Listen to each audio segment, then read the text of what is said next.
선배의 안내를 받으며 캠퍼스를 구경하고 있는 학생들. 그리고 이쪽은 이제 학생회관이라고 여기에 뭐 중앙 동아리 이제 방이 있고. 그중 반가운 얼굴이 보인다. 제가 입학할 학교 먼저 와가지고요. 멋있고 좋은 것 같아요. 기대돼요. 이렇게 더 보니까.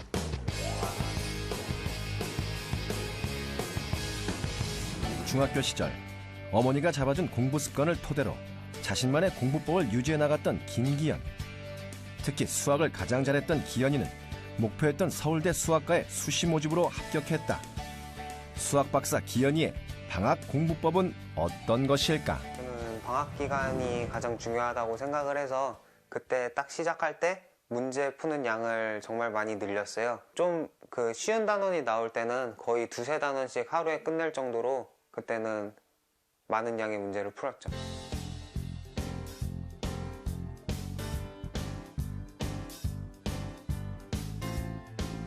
김기현의 방학 수학 공부법은 최대한 많은 문제를 푸는 것. 하지만 아무 문제나 많이 푸는 것은 아니다. 유형별로 다양한 활용 형태를 접해볼 수 있도록 기본적으로 5권의 수준별 교재를 선택하는 김기현. 무작정 많은 문제를 풀기보다는 한 유형을 다양한 문제집에서 많이 접해보려고 했어요. 그러니까 한 유형에 대해서 많은 문제를 모아서 푸니까 그 유형에 대해서는 제가 자신감을 가질 수 있었고 더 잘 풀 수 있었던 것 같아요.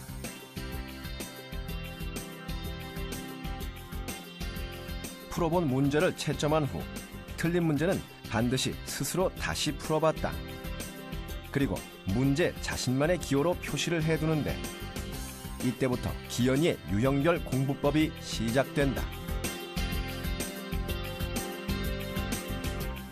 우선 하나의 문제집에서 단원별로 문제를 풀어보고 틀린 문제를 오답 노트에 정리한다.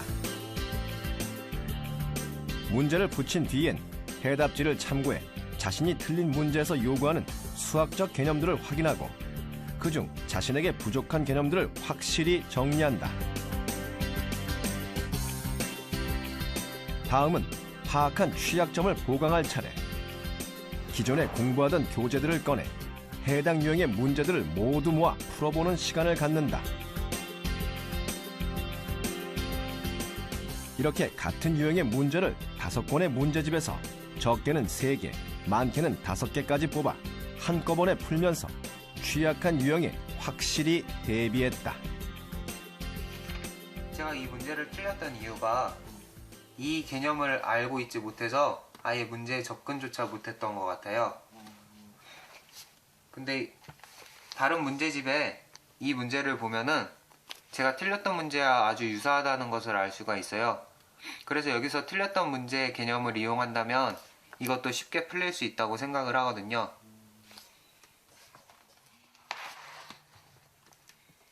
그리고 이건 또 다른 문제집인데 여기서도 구하라는 게 거의 비슷해요. 제가 틀렸던 문제와 거의 유사하다고 볼 수가 있는데 기현이가 모아서 풀어본 3개의 문제. 서로 다른 문제지만 동일하게 벡터 표현의 개념을 활용하면 풀 수 있는 같은 유형의 문제다. 이렇게 문제집마다 필요한 유형의 문제들만을 취사 선택해 공부하고 오답 노트에 유형별로 분류해 정리하면서 방학 공부를 해나간 기현이. 다양한 문제를 접하면서 다양한 풀이법들도 자연히 익혀졌다. 수식을 활용해 풀거나 평면 도형을 그려보는 방법, 혹은 입체에서 적용되는 풀이법 등 같은 유형의 문제라도 조건에 따라 풀이법은 다양했다.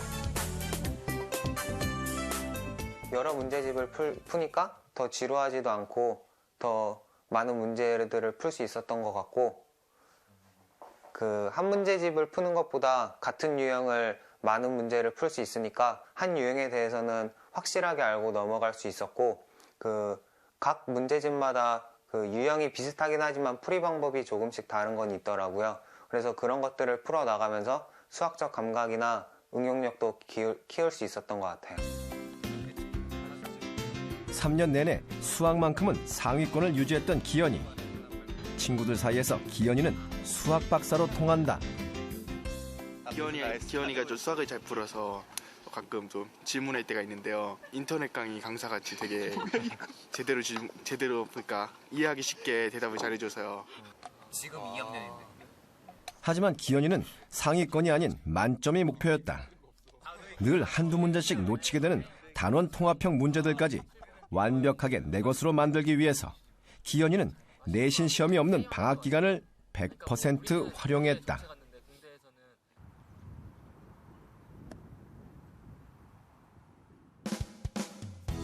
단원 통합형 문제들도 오답 노트에 정리해 나갔다. 여러 개념이 섞여 있는 유형의 문제들이라 노트에 정리하는 방식이나 풀이 과정들도 복잡했다. 하지만 복잡한 문제들인 만큼 그 유형을 한번 나만의 방식으로 정리해두면 그 어떤 참고서보다도 효과적이었다.